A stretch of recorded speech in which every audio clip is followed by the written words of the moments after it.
What's up? What's up? It's your host with the most, so ever toast, man. We here on Follow Leader Sports. We got some stuff to talk about, man. More Eagle things to talk about. The Eagles is more going and more popping than ever. I mean, when you a hot team, you there. When you a hot team, man, you gonna get all types of talk, up, downs. Especially when you're a young team. You're a young team, man. You gonna get who's next, who's stepping up. You're gonna get who is stepping up.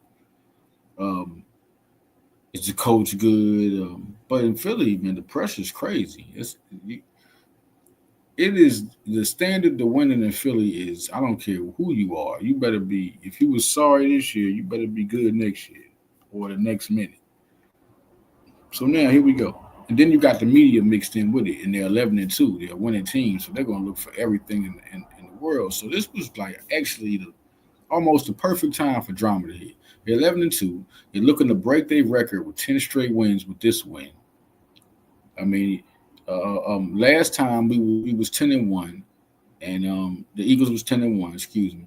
Yeah, I'm an Eagle fan for sure, but speak more on sports some more. When they were 10-1, they went on this bad losing streak. Sick with it, losing streak. 1-5 next 6 games. And so now people are doubting, like, is this the drama? For one, I just got to say, it's crazy to compare that. The coaches are different. Players, the way they're playing at this time is different. Like the defense wasn't playing like this, and then the offense wasn't this talented. You didn't have an MVP. Well, Hurts was in the MVP talks, but not as strong as with Saquon Barkley. I mean, this is a different team. So now with every up there comes downs. There definitely comes downs. With every up comes downs. So that's why you got the turmoil. As soon as the media smelt it, they jumped right on it. They jumped on Jalen Hurts. They jumped on it jumped on it. So you didn't think they was? It was 11-2. Barkley just broke the record. They're 11-2. One more win, they break the Eagles' record for consecutive streak. For the longest consecutive streak. That's why I say this could be. I told Cool Cat, man, I was like, this could be the greatest Eagle team ever. It could. If they break that record, they on another level. You got another a winning coach with his record during this time. You got Jalen Hurts winning like he does during this time. Jalen Hurts is a winning is only quarterback compared to Mahomes.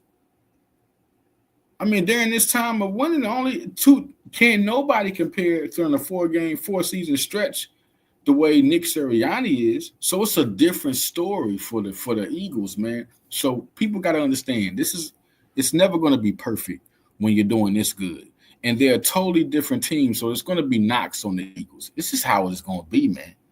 So this is what happened. Then you see how they talk. Jalen Hurts says all the right thing all the time, man. If there's any study of being an athlete and being a face of a league, look at Jalen Hurts. I mean, he's doing it perfect. He's how the NBA wanted Grant Hill to be. He's how the NBA wanted Kobe Bryant to be. He does everything the right way. Not to say he's going to be the face of the league, but he's a perfect face for the league. And that's why he's also popular. He never quits. He's a winner. So now let's go to this. We go into the Steelers game. And we're just looking. It's going to talk about these matchups. Let's talk about these matchups. Seriously, let's talk about the matchups. Um, Pickens is a question. That's automatically a problem. Because who's going to step up with the Steelers? Who? I just want to.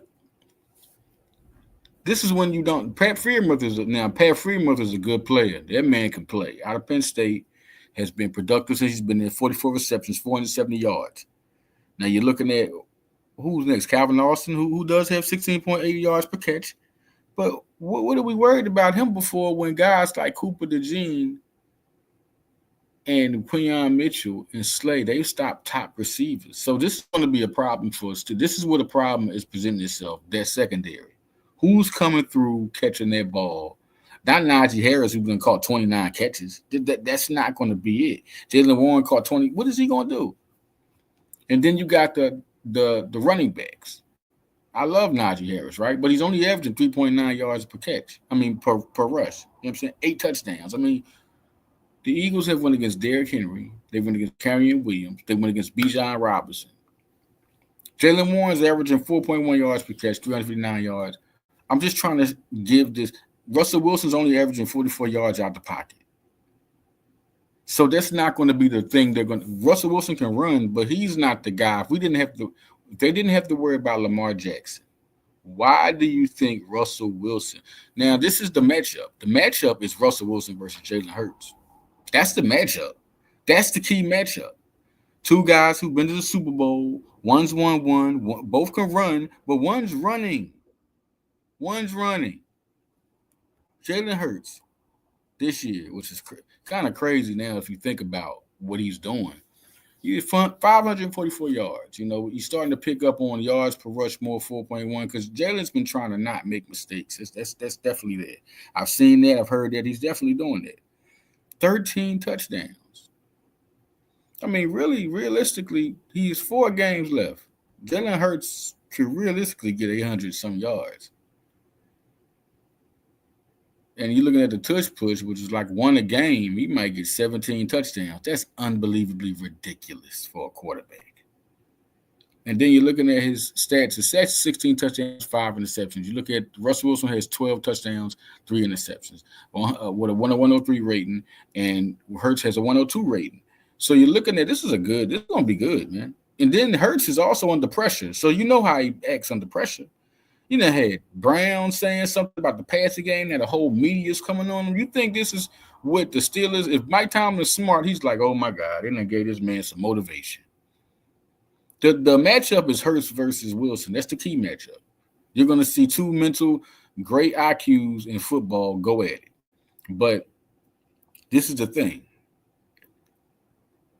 I love Pittsburgh defense. I think that's the strength. That's the strength that we got to worry about. You know, you got T.J. Watt. When you got T.J. Watt coming through, Patrick Queen, you got Minka Fitzpatrick. Joey Porter Jr. is like 6'2", so him against J.J. Brown is going to be another matchup to watch out for. Joey Porter Jr. played for Penn State. He's been good. There's 56 tackles, 2 tackles for loss, 5 pass defense. No question is I feel like that's going to be a key one. That's going Joey Porter Jr. and A.J. Brown. But AJ is going to be, oh my God, it's going to be blood on his mouth. Because you know he's asking for the ball. I think Jalen Hurts, do y'all hear these conversations when they talk to him? They asked him what the problem was. He said passing game. It doesn't mean that he wanted the ball. It wasn't like talking and saying nobody's name. He knew what to say, and then the media dug into it. Jalen Hurts had been laughing the whole time. They was like, do you think this should be a problem? He's like, no. Then when he asked it again, Jalen got irritated. No, okay. So they coming back to talk to him. Jalen Brown, A.J. Brown saying everything good, smiling. Jalen Hurts saying everything good, smiling. What's going to happen is he just asked for the ball. He asked for the ball. They're friends. So that just like Davante Smith said, some things will need to be explained. He already know. We already know. We know what's about to happen. It's about to be a clinic. It's about to be a clinic. Joey Porter Jr. is good, but who's the other cornerback? What's Beanie Jr.? He has 3 interceptions, but he's 5'9". He has 6. He's 5'9". What are we talking about? What are we talking about? Deshaun Elliott is good. Him and Fitzpatrick are good safety tandem. Peyton Wilson's a good player. We know what T.J. Watt's about. Highsmith and Herbig have been pass rushing. Hayward has been doing. He's here to do his thing. But this offensive line that Philadelphia has is a little different. You're messing with a 6'8". Listen to me. Listen to a 6'8" athletic player played tackle, now playing guard. You got a 6'5" guy, 360, 330 as your guard. You got a big athletic mauler and Cam Jurgens, 6'3", around 290, a mauler. All right, so he can move around in a line of scrimmage and then still knock you off. So that's a little different. I just don't think I'm not. Now, TJ Watt's a beast. He's a guy you got to watch out with. So is Cam Hayward, but I don't think they are good enough because on the outside you got Lane Johnson and you got Malata. Malata has the biggest passing in PFF. He has the highest passing grade among players. Like Mailata he's the best tackle in football. There's nothing you can say about this 6'8", 350 guy moving with. Then you got Lane Johnson. So if anybody can guard a TJ Watt or a Cam Hayward, it's a Landon Dickerson or Mailata or Johnson. We got the best. It's nothing. It's going to be a competition. It's going to be a competition. It's going to be competition. It's going to be things to happen. But you got to understand you got to be confident when you got a product that you can believe in. And this line has proved it. This not only has this line proved it with 102 passer rating for Jalen Hurts. This line has proved it with a guy that's going toward 2,000 yards to 25,000 yards from scrimmage, 2,500 yards from scrimmage. And when you look at the resume of the Steelers, it just looks different. So Joey Porter Jr., A.J. Brown, Jalen Hurts, and Russell Wilson is the key matchup. But going at the offensive line to go with Cam Hayward, Cam Jurgens and Cam Hayward is one to look at. That's one to look at, or it could be Landon Dickerson and Cam Hayward. You're looking at T.J. Watt. Well, you look at it's either Mailata or it's Lane Johnson. Well, they're going to put him in the inside. Look, you could be confident with any person against T.J. This bottom line is T.J. Watt and Cam Hayward are the people to worry about. I know Highsmith and Herbig been having good. You don't with this line. You got to be best of the best to really give some pressure. And that's what you should be. Eagle fans should be excited about because you can go against any elite pass rusher tackle with this line.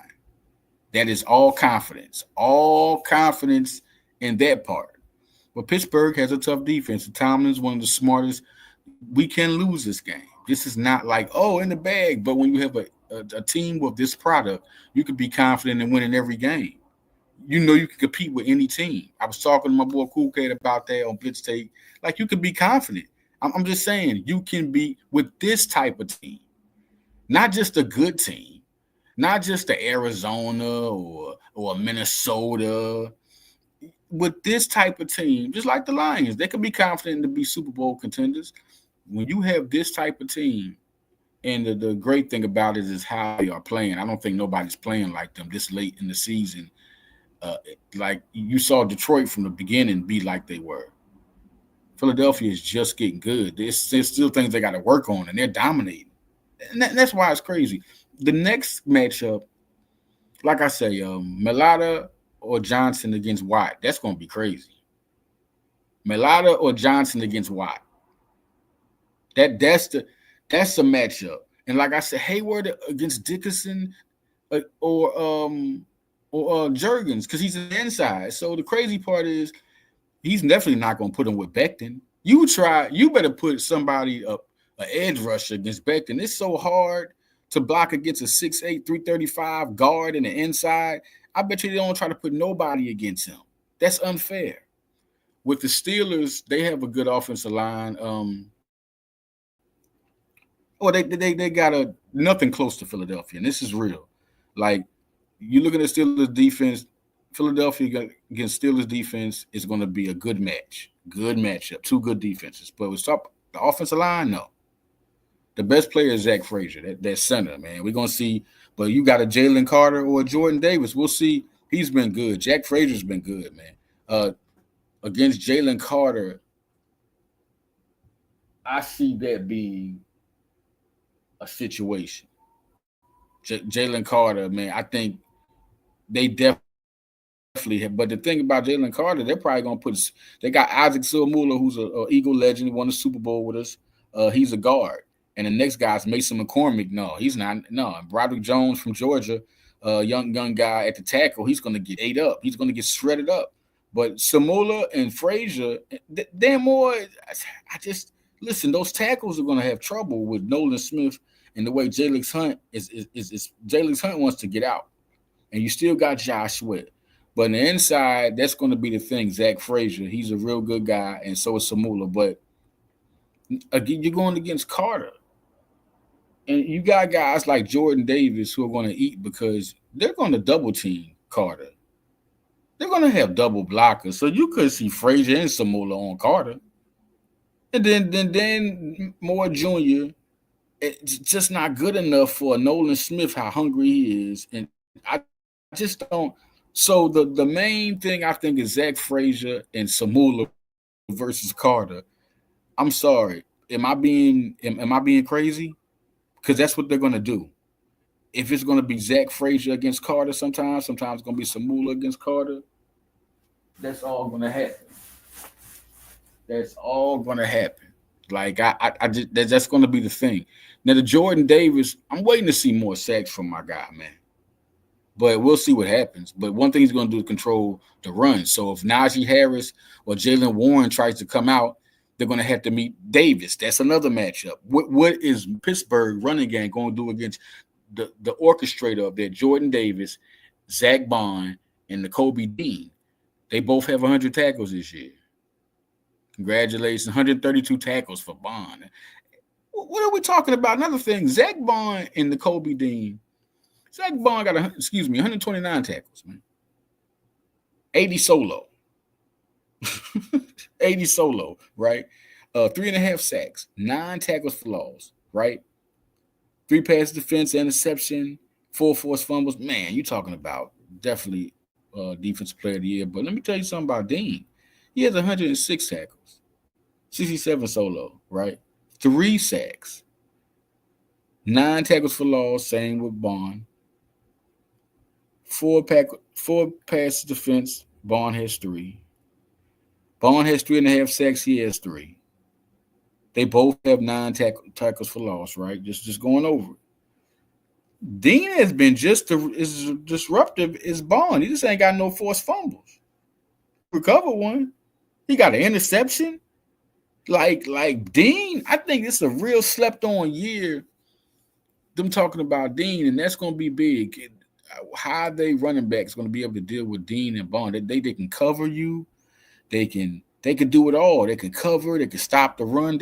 I think they don't even get as much credit they giving Bond. They're not giving Bond enough credit. They're not giving him enough credit, man. There's no matchup to look at with the receivers. Pat Freiermuth is going to be making his move, so. Who knows? It could be Cooper DeJean. It could be Dean. It could be CJ. It could be Reed guarding the tight end. I mean, I'm not worried about the receivers if Pickens is not there, and if he is, he hurt. And then you're confident with the receivers, but Pickens is really a good player. So, but that's not. If he's not available, wow. Jalen Carter has 12 tackles for loss this year. 4.5 sacks, 12 tackles for loss, 4 pass defense, forced fumble. Like, watch out for their run game. Watch out for their run game. Nolan Smith, 4.5, 5 tackles for loss, 4.5 sacks. Milton Williams, I'm gonna say this. He has 17 total tackles, right? That's like nothing, right? But he has 5 sacks. 6 tackles for loss. Like, majority of his tackles are things that you're gonna lose yards. I mean, he's been a monster. And seeing 19 tackles for Davis, he has 2 tackles for loss, but it's more that's not on the stat sheet that's there. 2 passes defense. He's gonna be such a good player, man. This is a good line. I think if one thing you're looking at with the Eagles. If one thing you're looking at with the Eagles, it's this line, this defensive line is just getting better. It's starting to. I think a lot of things. First, it was the secondary, right? First, it was the safeties. You know what I mean? But then the secondary, complete secondary, changed the defense. You got Cooper in there now. the defensive line is, and it's starting to get better and better. And also next to the linebackers. I mean, the linebackers have been producing, but it ain't been like now. You see Jalen Son on one side. You see Nolan Smith on one side. You see they bring Josh Sweat out. Then you still got the two middle linebackers. Like, what? This team has not gotten as good as they're going to get, man. They're too talented. Howard did a great job, and that's it. But those are the matchups. The big matchup, like I said, let's start it over once again. Jalen Hurts versus Russell Wilson. That's it. That's the big matchup. T.J. Watt, Cam Hayward versus Landon Dickerson. We're gonna go one. We Landon Dickerson and Jordan Mailata. That's gonna be it. That's going to be it. I mean, Jalen Carter versus Zach Frazier. Even though it's going to be, double teams. Isaac Zamola is definitely they're going to definitely use him because he's one of the best. He's a guy that can play all five offensive line positions when the Eagles drafted him. So I think he's going to get some time at Jalen Carter. I don't want to talk about the tackles against Josh Sweat. I think they're going to have a field day against these tackles. I know Jones is a talented young guy, but he's not ready for these dogs right now. The way Nolan Smith Jr. and Jelix Hunt are playing, and they want to keep getting credit. They're hungry. They don't have no big contracts. They're trying to prove who they are. Josh Sweat at 7 sacks. It's just crazy right now. Then you ain't got Huff. I don't know if Charles Harris, when he's going to get start putting his presence down, but we'll start seeing that to be. And I want to see KJ Henry move up off the practice squad. I think he'd be a heck of a rotation piece, pass rusher, heck of a rotation piece. But Joey Porter Jr. versus AJ Brown, that's a big one right there. Those are the ones right there. I just feel like those are the big ones. Maybe Nolan Smith Jr. versus Broderick Jones, his ex teammate. Maybe that's something to look at. Nolan Smith Jr. versus Broderick Jones.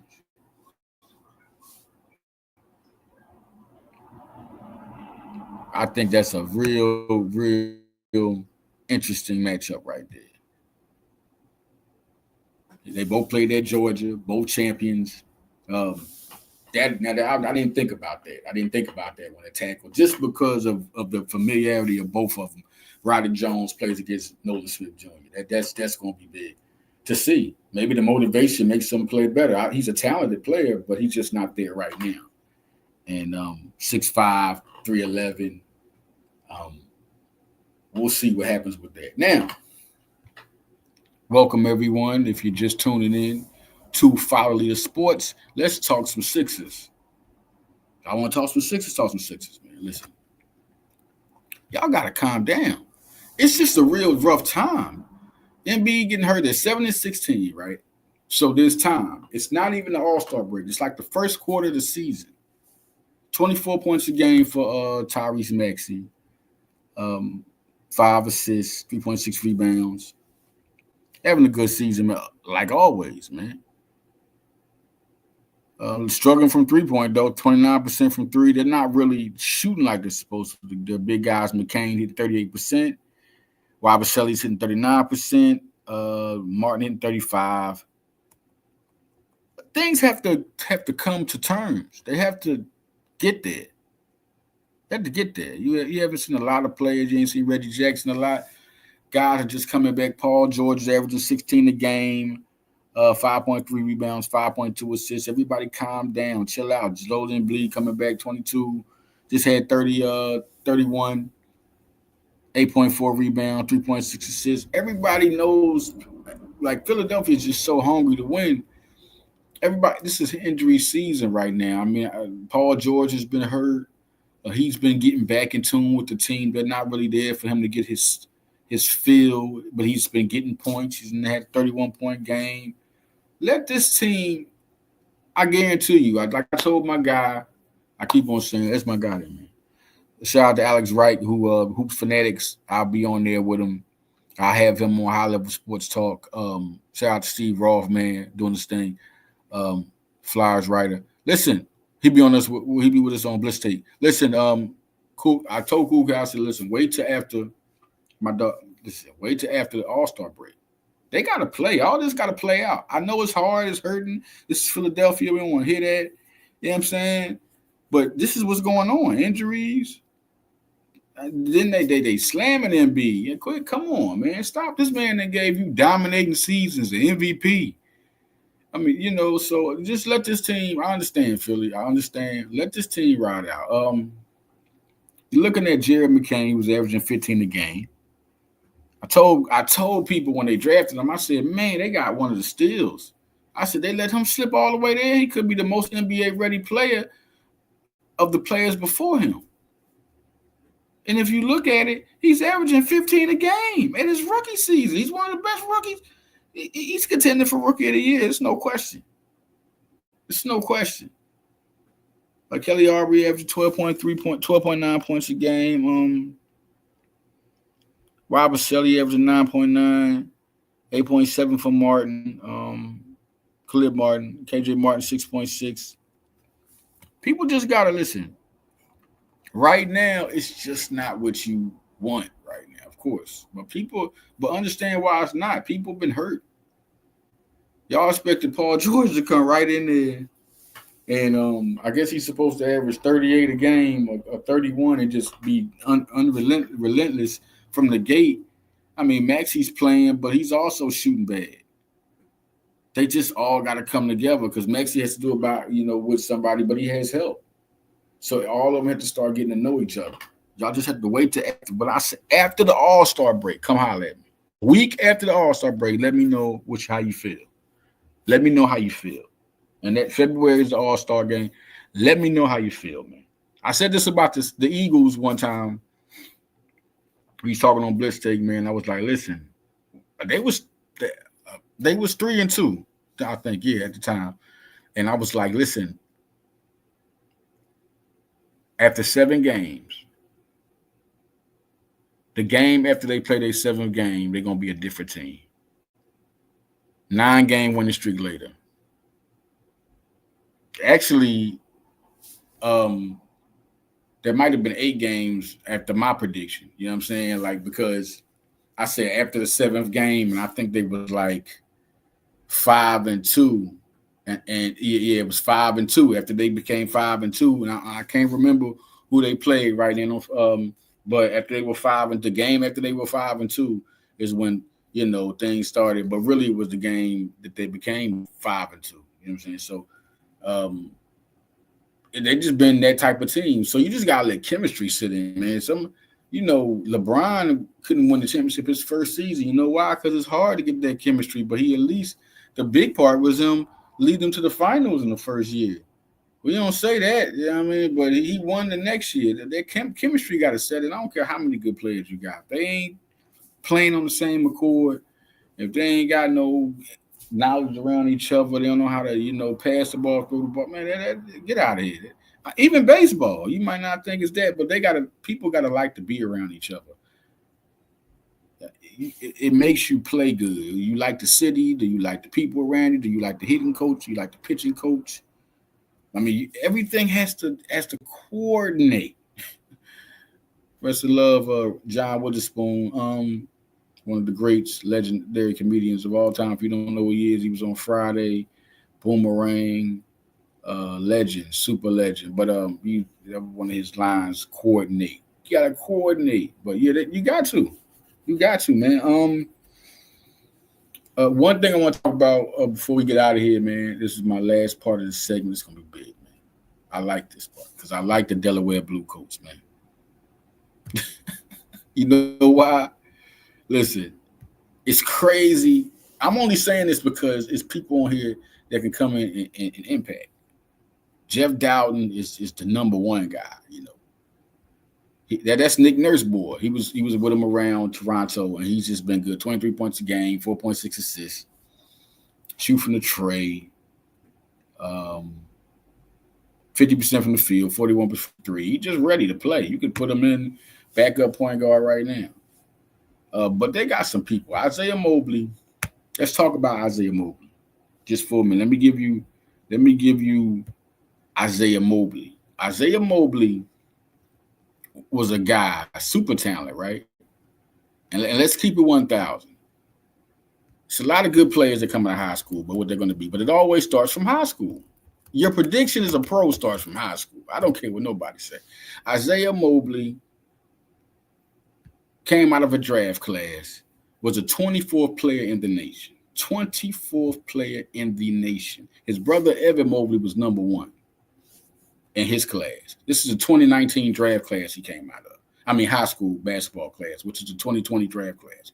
This basketball class that Isaiah Mobley had, Anthony Edwards was the number 1 player out of high school. He reclassified. He was in 2020 because he was the number 1 player in 2020. And they had Jalen Green, RJ Hampton, and there's a lot of guys because RJ Hampton also reclassified to 2019. This was a heck of a high school class. Scotty Lewis, man, if anybody knows basketball, right? And really paid attention to high school ball and college ball. Scotty Lewis and Nico Mannion was some guys. But Precious Achiuwa, he's in the NBA right now. He was number 9 in that class that had Isaiah Mobley, number 24. RJ Hampton, who went to the NBL. He started all this new get out of high school and go straight to the pros. He started that trend because he got the NBL contract, which gave high school players. You couldn't go to the NBA, but you can go to the NBL. And he got that contract. I mean, this man had a shoe contract in China. All right. He was a number 5 in that class. Isaiah Stewart, who plays with Detroit, it was number 4 in that class. Cole Anthony, Greg Anthony's son, plays with Orlando Magic. He was number 3 in that class. James Wise was number 2 in that class. Like I said, Edwards was number 1. You had so many players. Tyrese Maxey was number 10 in that class. Khalil Whitney, remember Khalil Whitney? My guy Trey Mann was number 12 in that class. Jay McDaniels was number 13. When I emphasize guys, these are guys in the NBA now. Keon Brooks, another good player. Matthew Dirt was another player. I can't believe he didn't become that guy. Josh Green is a guy you just heard about him. He's with Dallas. He was a 5-star in that class. Jeremiah Robinson Earl, he's in the NBA. Trenton Wildfoot, remember him. Brian Antoine, man. Goodness gracious. Oscar Tishuibe. Isaiah Mobley was number 24. We're talking about LaMelo Ball was 26 in that class. He's 26. Onyeka Okongwu plays with Atlanta, 27 in that class. Patrick Williams, Johnny Juzang, DJ Carton, Boogie Ellis, Armando Bacot, Cash Stanley, Isaac Okoro, Wendell Moore.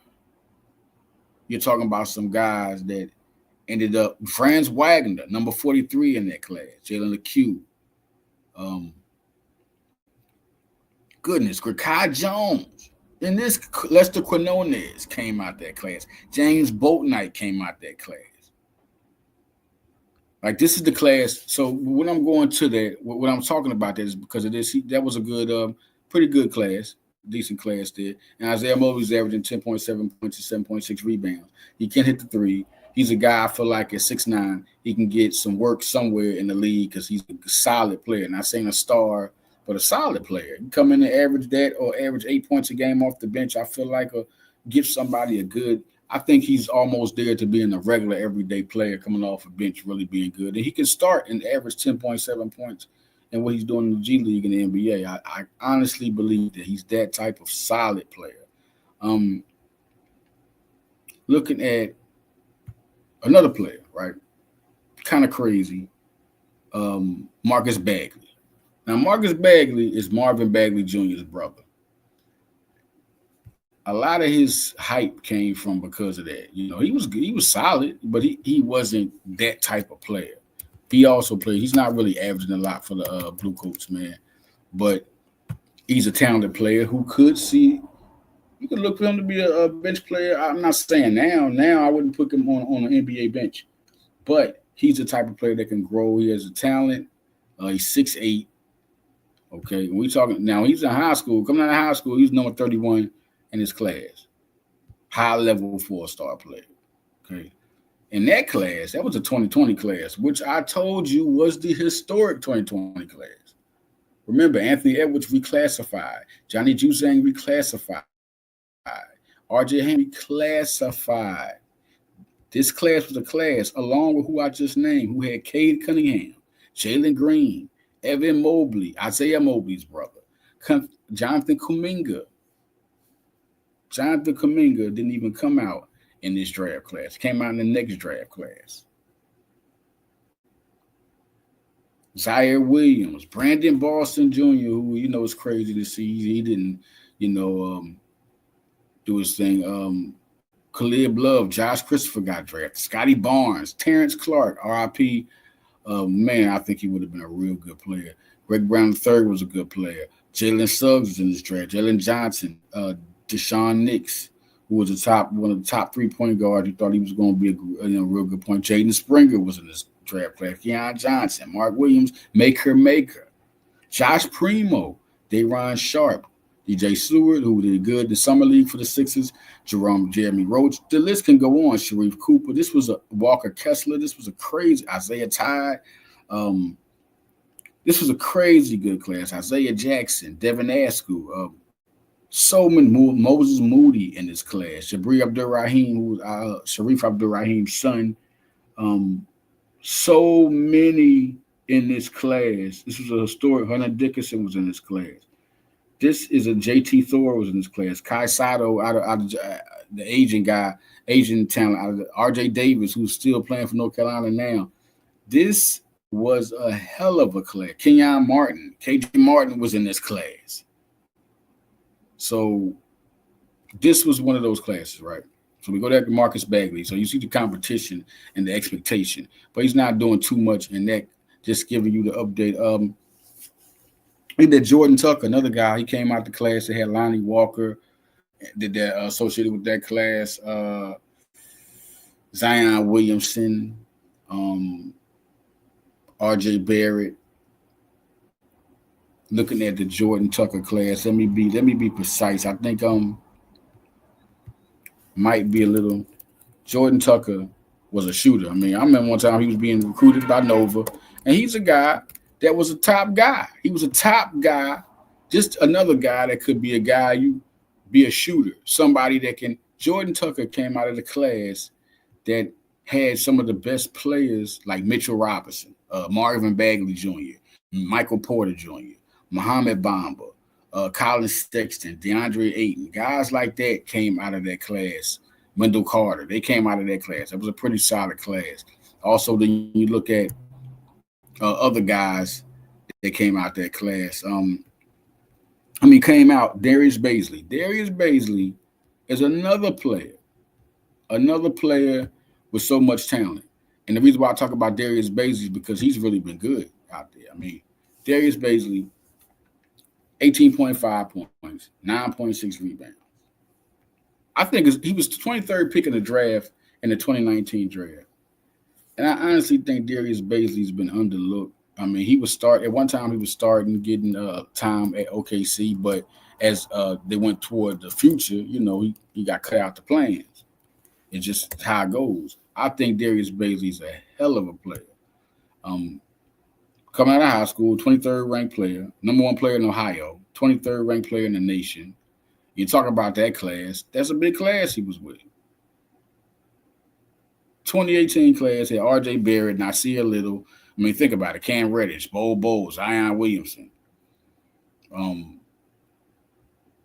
Charles Bassey. How about that? Anthony Simons, Darius Garland, Ashton Hagans, Quentin Grimes, Trey Jones, Jalen Smith. Guys that are in this league, Keldon Johnson, Emmanuel Quigley, Andrew Nemhard, Naz Reid.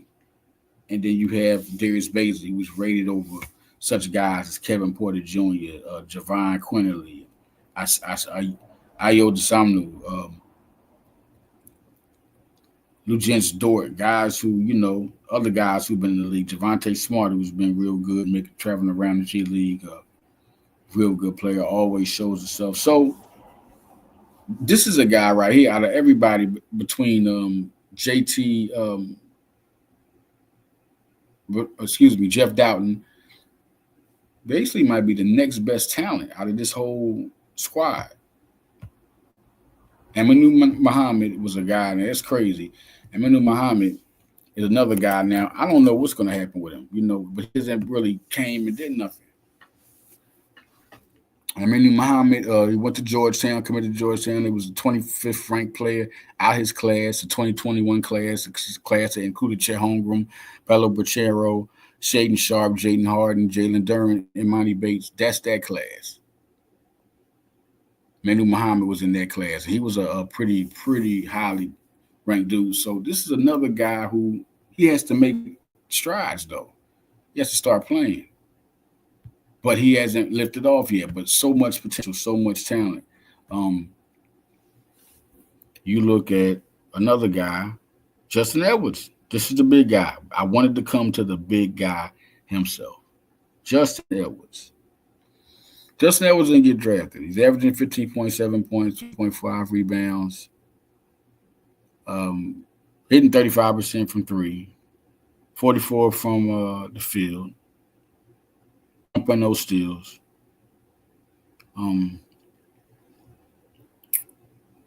87% from the free throw line. This is a guy, this is what we want to go more into, and this is what I'm trying to say. Philadelphia has a role that's like plus for them. Seriously. Next year, you're talking about what they can get in the draft.